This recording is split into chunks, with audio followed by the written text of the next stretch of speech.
Si nous sommes morts avec Christ, nous croyons que nous vivrons aussi avec lui. Romains 6, 8. Il y a ceux qui ont la lumière sur le chapitre 6 des Romains et qui, par la simple foi, prennent l'attitude qu'ils sont identifiés avec Christ dans sa mort et qu'ils participent à sa résurrection. Mais il est facile de voir qu'ils n'ont pas été de façon vitale unis par la conformité à sa mort. D'autres s'insurgent contre ceci, qu'ils appellent théorie, et disent qu'ils veulent quelque chose de plus, qu'ils veulent que le Saint-Esprit fasse une œuvre réelle en eux. Sur ce, le Saint-Esprit commence à leur enseigner ce que signifie être unis dans la mort avec Christ. Alors, ils vont à l'autre extrême, ils restent autour du tombeau si longtemps qu'il n'y a aucune évidence de puissance divine leur donnant de l'énergie pour marcher dans une victoire continuelle. N'oublions pas que la vie doit jaillir de la mort. Il est vrai que nous devons être plantés en lui dans sa mort d'une manière vitale, mais nous devons aussi être unis à lui dans sa résurrection. Quand vous êtes amené à connaître sa mort, vous avez besoin de vous en remettre à lui pour qu'il vous donne sa vie, source d'énergie, ou bien vous serez sans pouvoir dans votre marche pratique. Remercions Dieu pour la lumière qu'il nous a donnée concernant la croix de Jésus et pour la lumière qu'il nous a donnée quant à la voie par laquelle il nous rendra conformes à sa mort.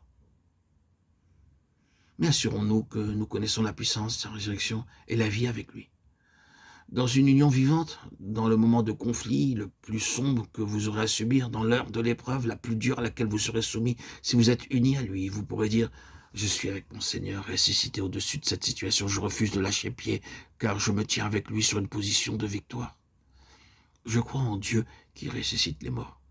Ce n'est que de cette façon que la foi pourra mûrir jusqu'à devenir une foi qui vit et triomphe dans les impossibilités.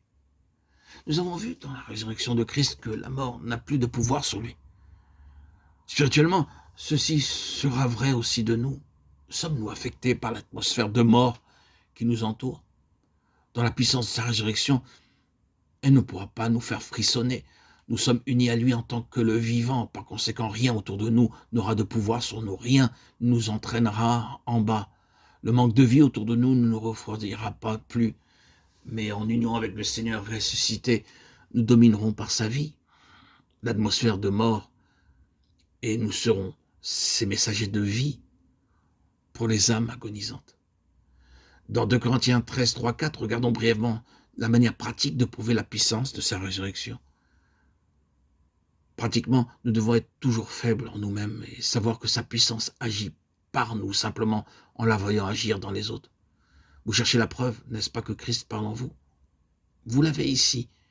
Il est puissant dans les autres, les bénissant à travers vous.